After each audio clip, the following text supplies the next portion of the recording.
A person will start a company to prove a point and to solve a problem. They'll see something that's defined in a way that they don't appreciate, they don't want, and they want to create a new reality. They want to render something visible that doesn't exist. The genie's out of the bottle. Entrepreneurship's here to stay.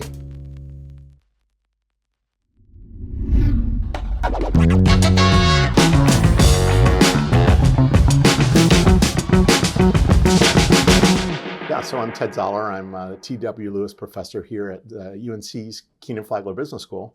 We're in Chapel Hill, North Carolina at the University of North Carolina. And we're thrilled to have you here. Oh, I'm thrilled to be here. Absolutely thrilled. So we were talking a little bit, by the way, the campus, absolutely lives up to and exceeds its reputation. It's got a vibe, doesn't it? So I was expecting a little bit more of a conservative feel, but this is a very creative, super creative community, right?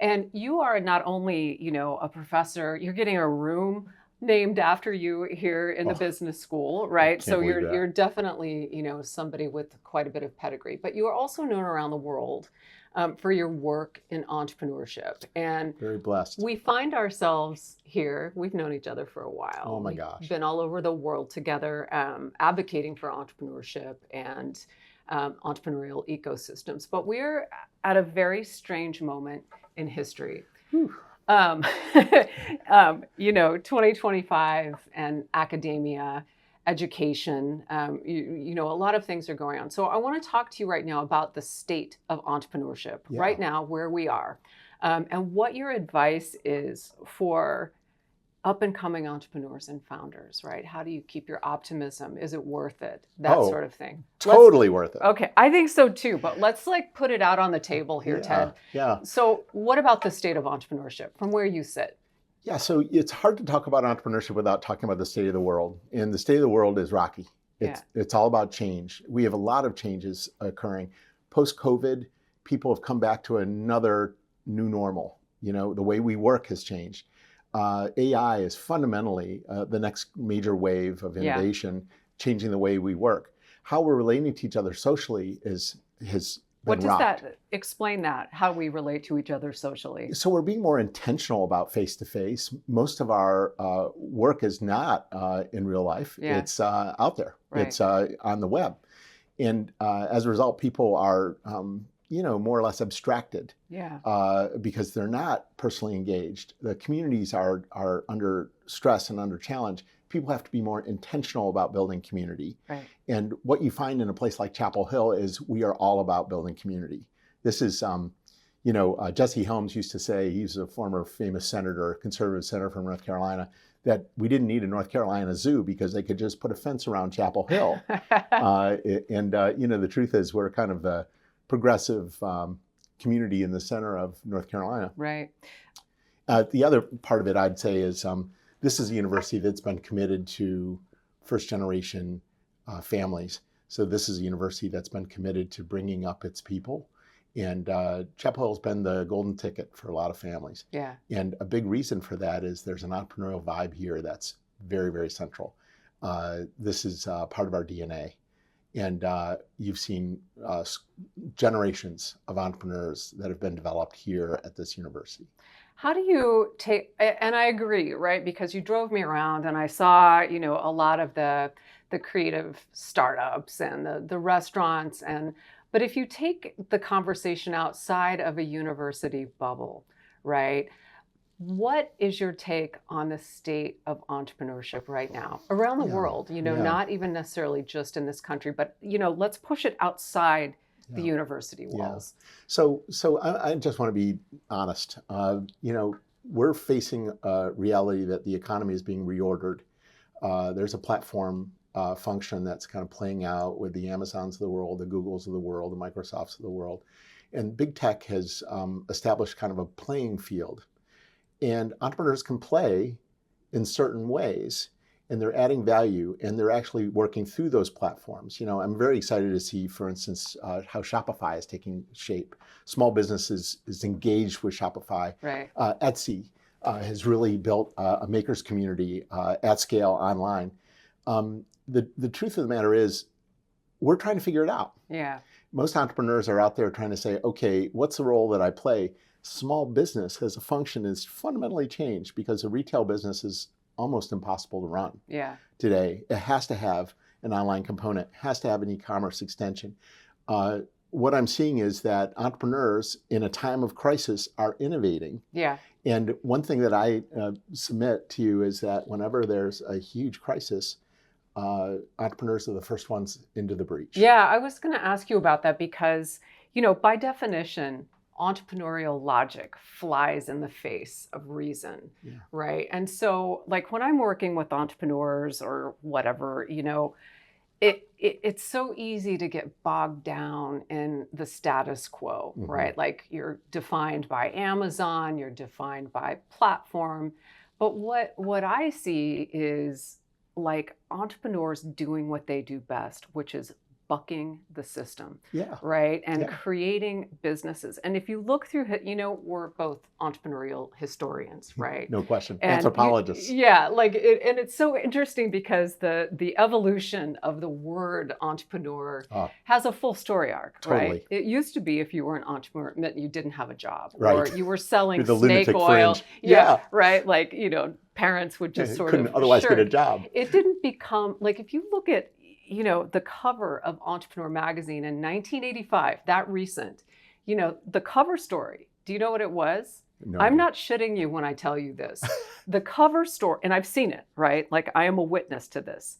The actual cover story was how to launch an Asian mail order bride business. Oh my gosh. Right? And it had a picture We've come of a long woman in a mail basket with somebody. Oh, Like no. it's just like, but if you look back to history, you see this evolution of entrepreneurship going from, not having a job and snake oil to this aspirational, creative, problem solving, American dream role that it plays now in our economy. And so when you're teaching these kids, these students of yours, how do you keep that spirit, right? Like it is a weird time to be an academic.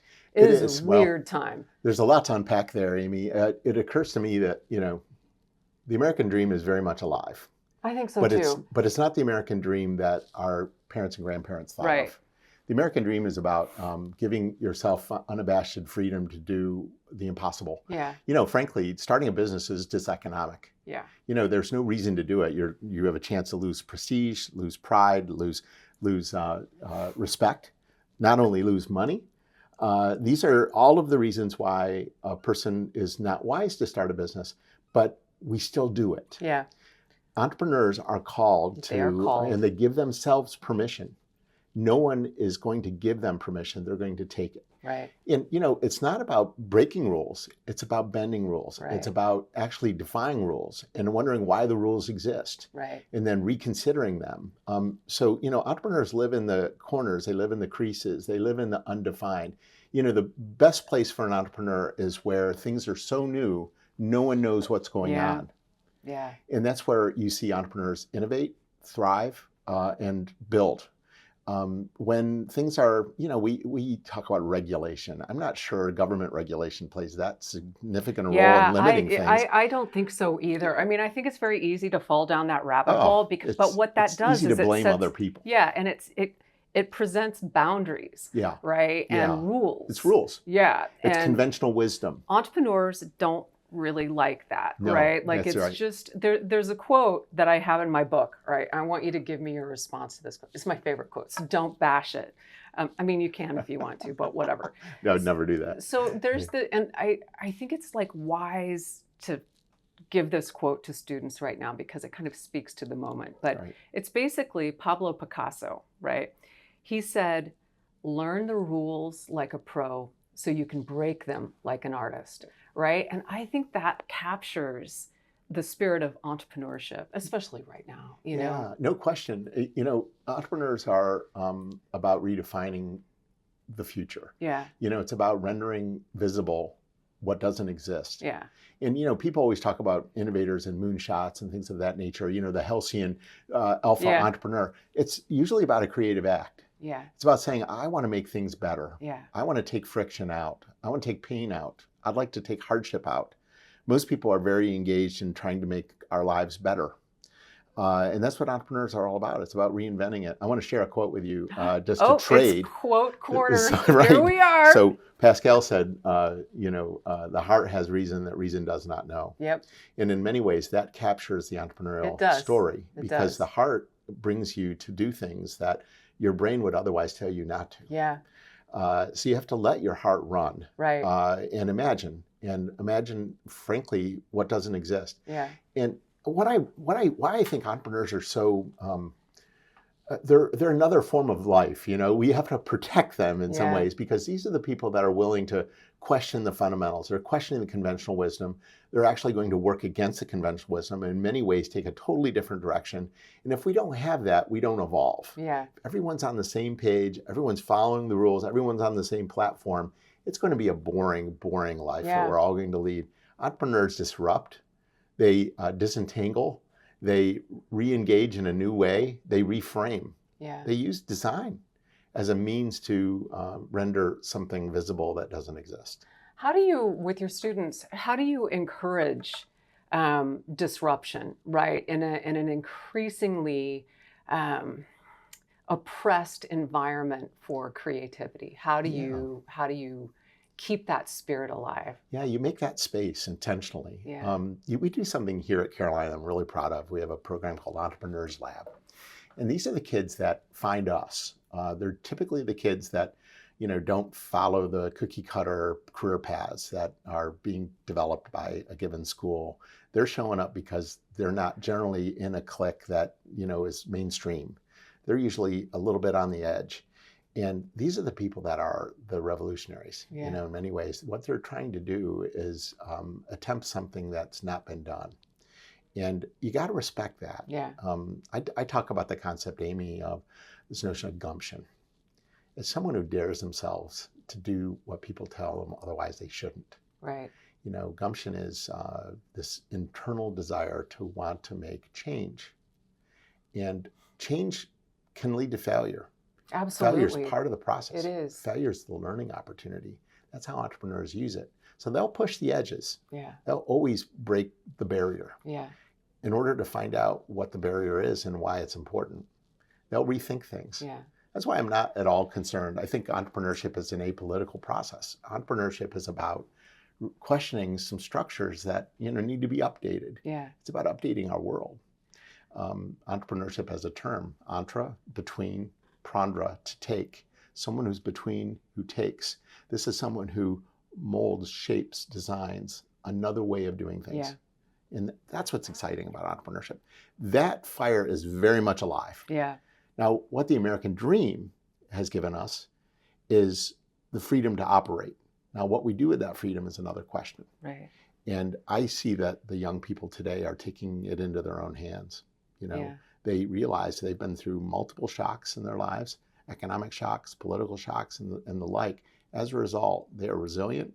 They typically are highly creative, and they're going to make change. Yeah. What are the biggest, that you see right now working with, all these cool young entrepreneurs? What are the challenges? Hard to keep up. Yeah, it is hard to keep up.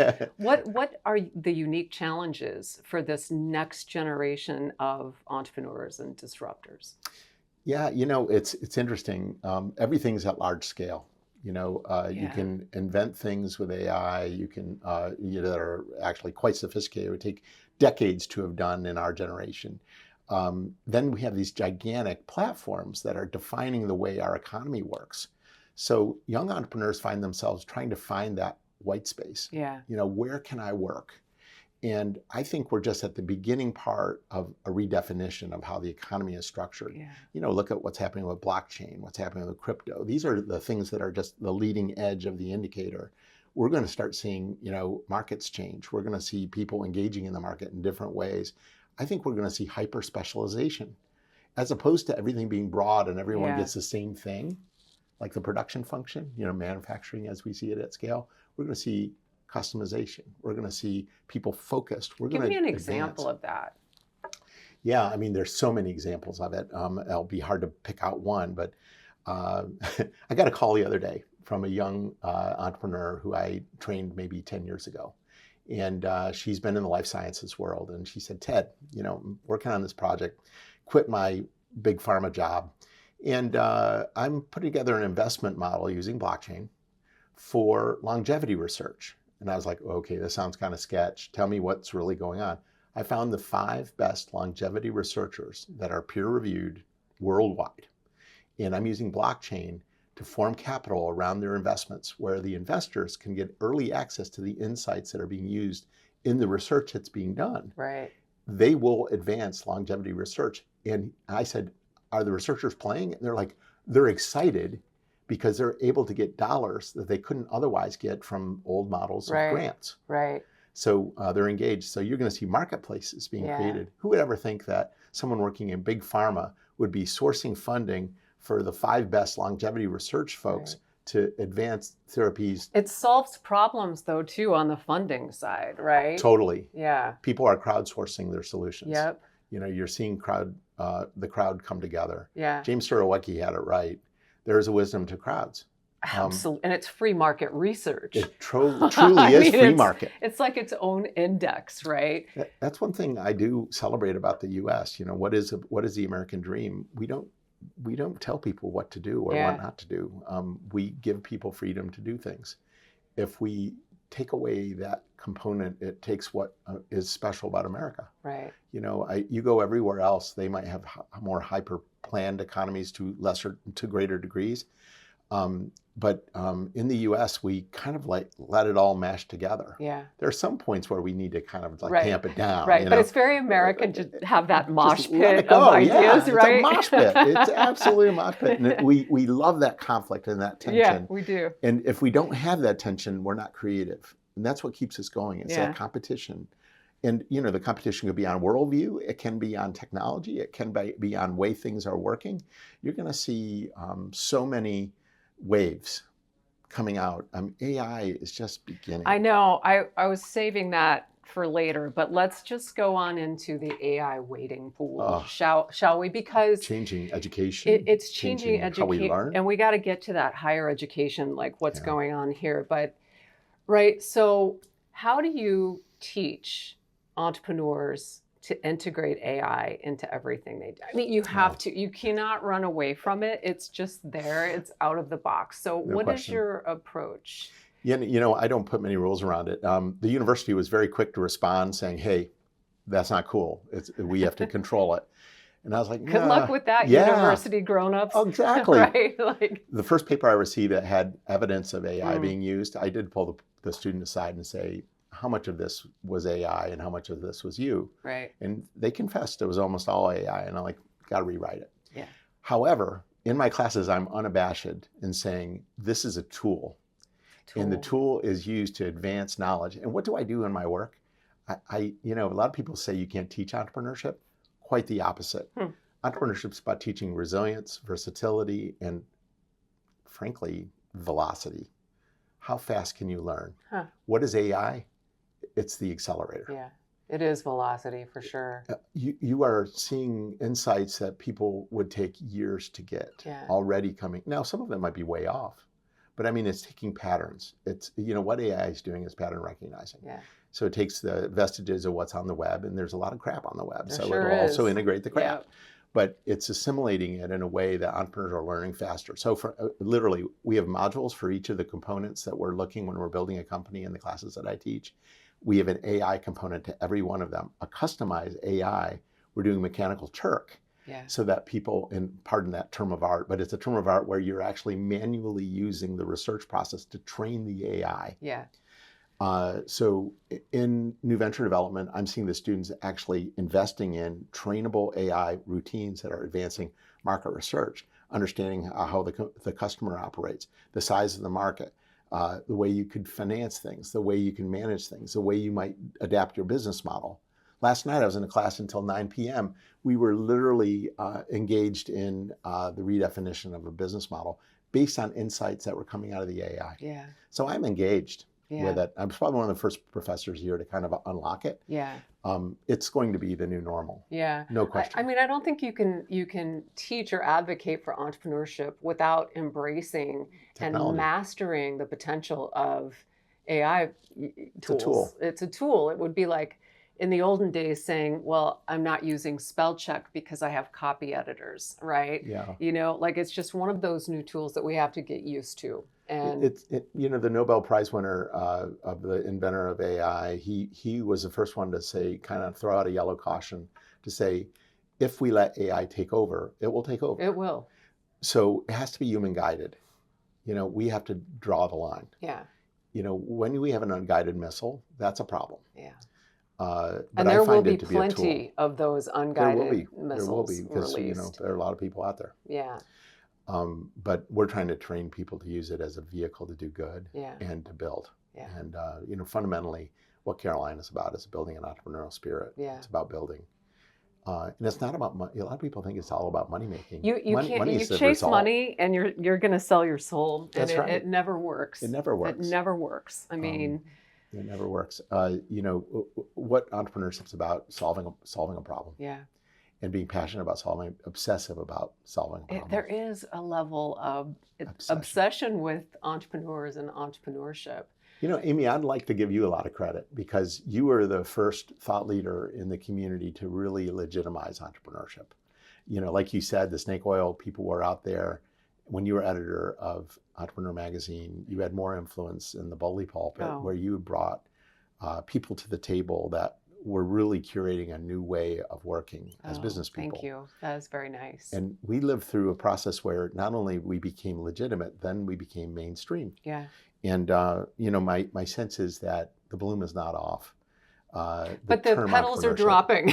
Yeah. in certain instances, because what you've got is, an entrepreneur, and this is philosophical, totally. Right? Like we are waxing philosophical here, but Silicon Valley for so long has set the tone of what entrepreneurship is. And, it's sort of,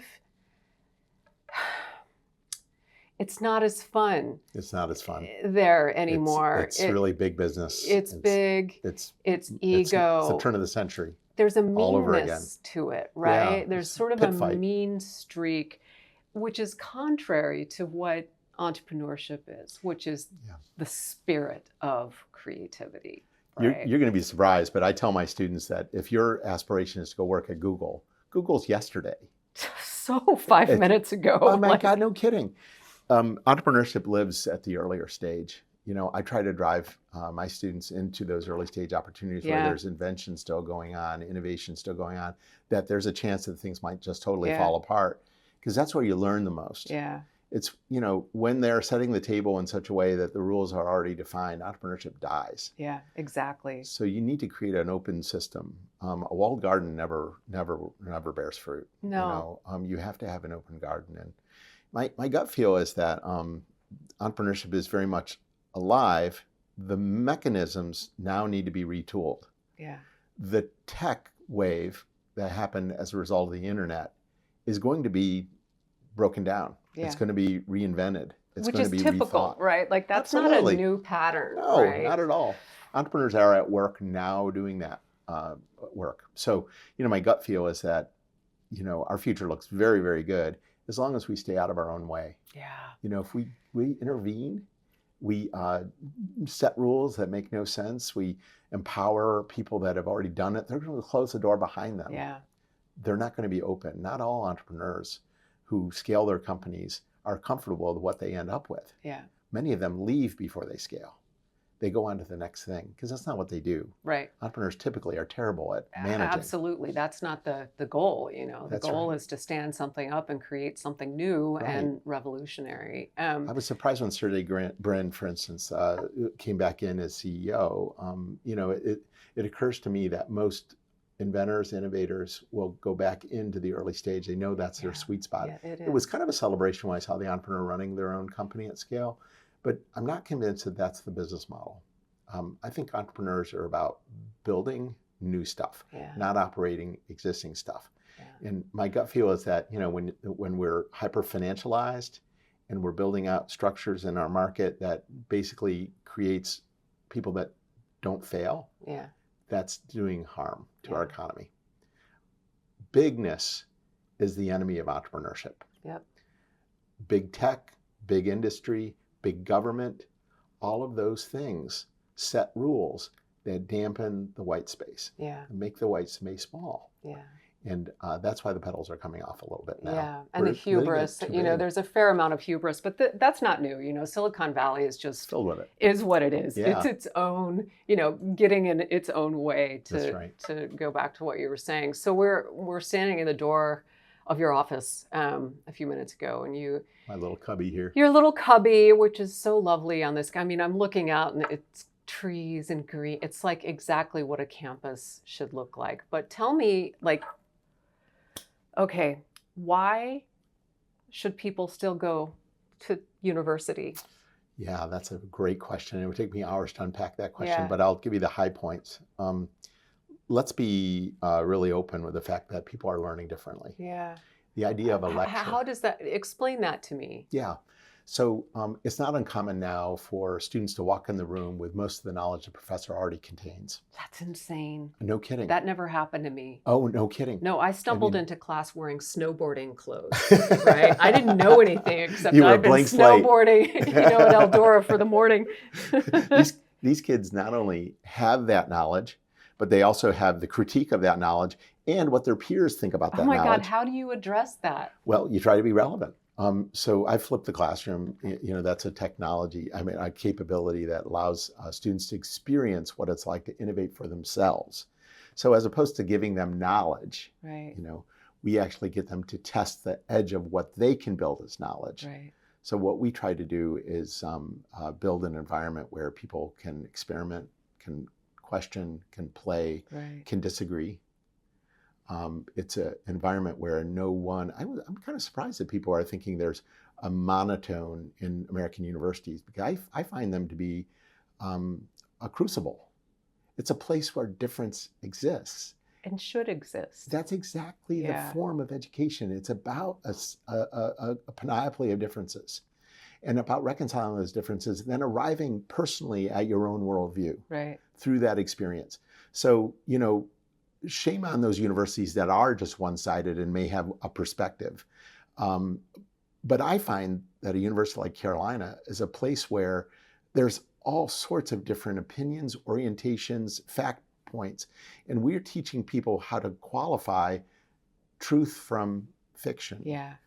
And there is a root cause in most cases, but the equation to get to that root cause is not at all linear. Yeah. It is a stochastic exercise. I'm sorry I'm using that fancy word, but it's a complex environment. Yeah.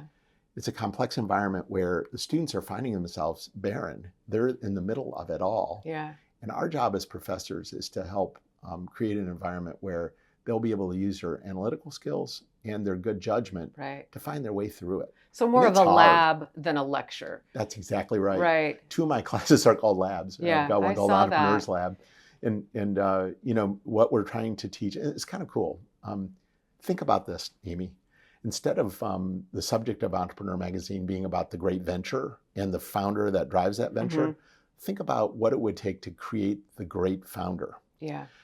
So this course is all about building in kind of what is the real view of what entrepreneurism. Yeah. Entrepreneurism is not the fastest way to make money. No. It's probably the most painful It path. certainly is. It involves questioning things that are conventional wisdom. Yeah. It involves being told no incessantly And failing. and failing. Yeah. What we're trying to do is tee up a real life type of view of how do you deal with working through all this information to build in an environment that doesn't want you. Yeah. The biggest competitor is not the other company that's doing it. The biggest competitor is apathy. Yeah. And that's our greatest fear, I think, as people, is a Yeah. world that lives in an apathetic frame. Yeah. We have to care. Yeah. And, I got to admit to you, there's a lot of noise out there now. That is so weird that you say that. I spoke a few days ago, and it was at the Comedy Works, which I just love because I felt like a Improv. comedian standing on stage. But I got a question from a young lady who, and I think this is a part of where we are, this moment that we're in. And her question was, what do I do about all the noise that's out there? All the noise, all the, the bad information about launching a business, the Oh my bullshit gosh. pep talks on TikTok, all of these things. And like my response, whoever's the loudest. yeah, my response is get out of the algorithm, Yeah. right? It's you are in control. So I can't tell you, shut the noise off and go out and be proactive and find what you're looking for instead of waiting for people to tell you, right? Because it's a trick. You're in the algorithm. You're a product, right? I want to just share with you a lesson I learned from a great entrepreneur who was in my class recently in one of our master classes by an entrepreneur, Mike Mazer. Mike Mazer started Big Sky Health. He had sold a company earlier to Fitbit in the human health area.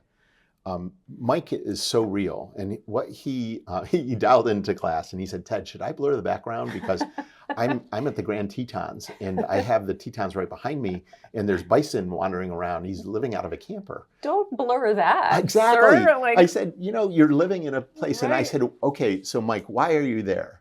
He said, "My wife and I decide when we have too much noise, and this is how we get away from it.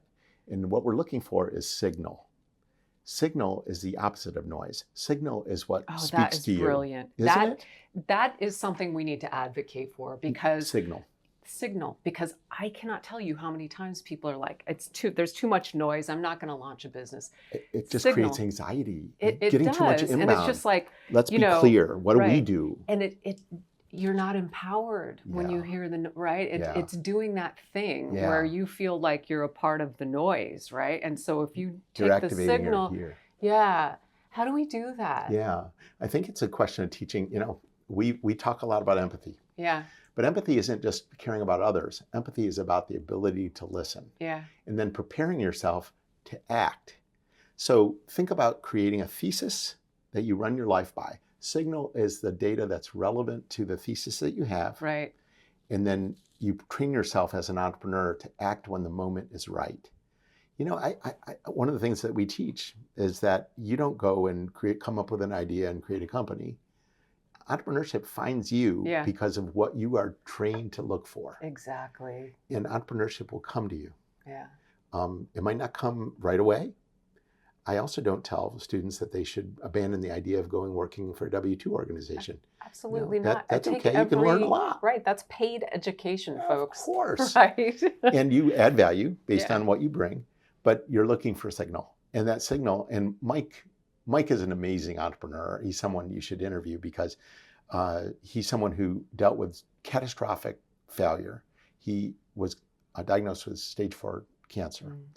And his own technology is what brought him back. And then his first act as a pragmatist and as someone who gives back is to move into human health. So Big Sky Health is sharing what he went through as a personal experience to scale it. He's now the biggest app on the App Store. That's amazing. Sharing that lesson. Yeah.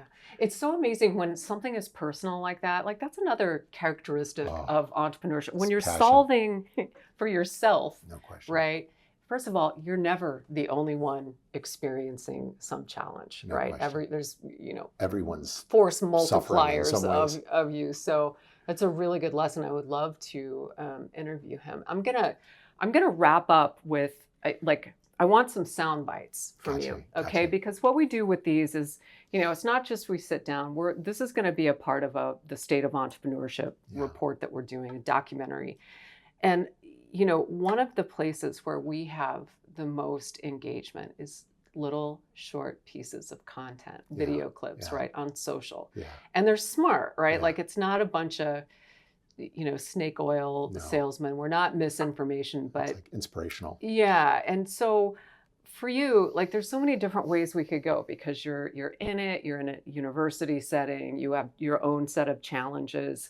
But why don't you tell me right now, if you could in, 4 sentences or less, what is the state of entrepreneurship? So I look at it, the genie's out of the bottle. Entrepreneurship's here to stay. Entrepreneurship is part of human nature. I think probably the first person who was on the planet was also the first person to ask why. Entrepreneurs fundamentally ask why. You're going to find that entrepreneurship is going to thrive in times of crisis, in times of change. I'm excited about the future because we certainly see nothing but crisis and change at the moment. Entrepreneurship will thrive as a result. At the same time, we have to make room for it. And we have to make sure that we recognize and emulate those who take bold action. Entrepreneurship is about taking the leap. It's about having the gumption to move forward. And it's about giving yourself permission to go do great. And literally, we have to give room for those people to go do those great things. What is your advice to those people, those entrepreneurs? Don't listen to the crowd in respect to your own vision. Define your own vision, your own path, and curate it to the end. Make sure that you stay clear on what you are, what you stand for, and what you're going to do. Doing is everything. If there's a synonym to entrepreneurship, it is action. 2 logos that got it right in entrepreneurship is Nike, just do it, and Apple, think differently. Those 2 concepts capture entrepreneurship better than anything I can think of. Yeah. Think outside the conventional wisdom and just do it. Right. You know, people are their worst enemies. They can put questions in front. They can analyze things to the end that they don't act. You know, great entrepreneurs, ready, fire, aim. They don't aim, and fire. Yeah, right. Why should someone in this climate right now for business, why should somebody launch a company? To prove that something better can exist. You know, a person will start a company to prove a point and to solve a problem. They'll see something that's defined in a way that they don't appreciate, they don't want, and they want to create a new reality. Yeah. They want to render something visible that doesn't exist. And they put themselves in the position of building it. Yeah. They build. Yeah.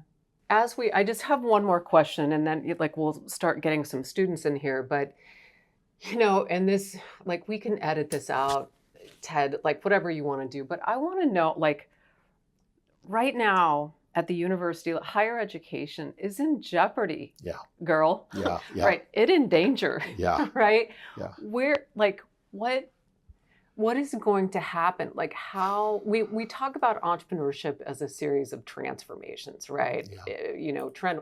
What is the transformation? How can higher education be more entrepreneurial? Yeah, boy, that's a tough question because we have locked into an old business model. Yeah. And, but how do you get out of it? It is institutionalized, right? It sure is. It sure is. It's like the church, literally like the church. And it's hard to modify the doxology. Yeah. You know, EdTech entrepreneurs have been at it for 15 years, and their noise is getting louder and louder and louder. Massification and making education available to the broad audience, i.e. the people, is actually going to happen. Yeah. High tuitions are working against that. Yeah. That's a problem. And as a result, I think higher ed has got to be transformed. Our job, frankly, I love the university. The university is the one place in the world where you can find yourself and you can be exposed to a diversity of different ideas. Yeah. We have to protect the university. At the same time, we don't have to protect the business model on which our universities were formed. That is brilliant. They were business models that were formed at the turn of the century by the last generation of entrepreneurs. This generation of entrepreneurs are going to be kinetic, they're going to learn faster, and the students are going to learn even faster than they will. Yeah. And I'm very bullish about the future of the university, but we have to protect the white space. We have to make sure that universities are places where diverse opinion can live, thrive, and frankly, people can test new boundaries. And if we're not on the forefront of that, then we're not doing the right thing. Right. Pedagogy in education is fundamentally going to be transformed. Lecture halls will give way to an environment where information is exchanged in multiple ways with multiple channels. Educators will no longer be the person behind the podium. They'll be the catalyst. They'll be hopefully the Sherpa who will help people wayfind to the right information. Higher ed is going to go through a fundamental transformation and change. Some institutions will be challenged to deal with the business model. Others will embrace the change. So coming from an academic family, what you're saying makes so much sense. But in reality, given the psychology and the change with academicians is very difficult. It is. Getting people to adopt even the notion of a new way of learning is ambitious. It's completely ambitious, but I must say that learning is something that's fundamental, that precedes the life of the university. People have been learning since day one, and I think our students are learning in a new way, and we have to engage that new way of learning. And I believe if we're doing the right things, we're going to go exponentially beyond what our current state of knowledge is. Think about at the turn of the century, we were still walking around and riding horses. I'm still riding horses. Good for you. Good for you. Midday. It was about making a faster horse. Think about where we're going to be in just 10 years. Yeah. I think we'll be probably vying for that money to either buy the autonomous car or the robot in our home. It's going to be a totally different world. Yeah. We have to engage that change and embrace that change. At the same time, a runaway train is very frightening. So we have to kind of know and be aware what this change is ushering in and be prepared to make sure humans are at the center of it. Yeah. I have a lot of faith in humanity. I do too. I have so much hope, right? Like when you're blessed with opportunities that we have to hang out with entrepreneurs and creatives and people who are really kind of forging new ways of seeing things, it restores your faith in humanity on a daily basis. They are very careful. They listen well. They connect to each other. They bring relevance every day, but they don't overstep. Yeah. People can pioneer and lead without necessarily kind of being authoritarian on their view. Yeah, exactly. They don't have to oppress the change. As a matter of fact, the greatest entrepreneurial teams are generally ones that have great differences among the people that are in it. Yeah. And it's through that conflict that we learn. Yeah. So I'm excited about the future. I think that there are some factors that are unwinding right now that we're not prepared for our future. And we're not realizing the full potential of it. Even if you look back 10 years in the internet revolution, this is past the first revolution of hardware, the second revolution of telephony, the third revolution was the web. What percentage of potential are we realizing just from the revolution that occurred 10 years ago? Right. I would submit to you that we are using 15% maybe. of the capacity. Maybe. Yeah, on a good day. On a good day. Yeah. AI, we don't even understand. No. Come on. And if we're taking advantage of AI for good right now, it's less than 1%. Yeah. It's going to change very quickly. We have to just be measured, keep things in perspective. Don't throw out the baby with the bathwater. At the same time, don't close the door behind us. Right. Let innovators innovate. But be aware, open and eyes open. Entrepreneurs are aware. Yeah. And that's why we need them in our society. Entrepreneurs create, but they're also awake. They see change is their tool, and they'll usher it in. I believe that entrepreneurs will be not only our innovators, but our anti-lock braking system. Yeah. They'll keep us on true north. Because fundamentally, because I have faith in humanity, entrepreneurs are about lining action with good. That's what entrepreneurship is all about. It's building the better mousetrap for people, for others, for your neighbor. And that's why I'm optimistic about the future. Me too. Thank you, Amy. Awesome. That was so good. That was awesome. Nice. I love it. Yeah, that's cool.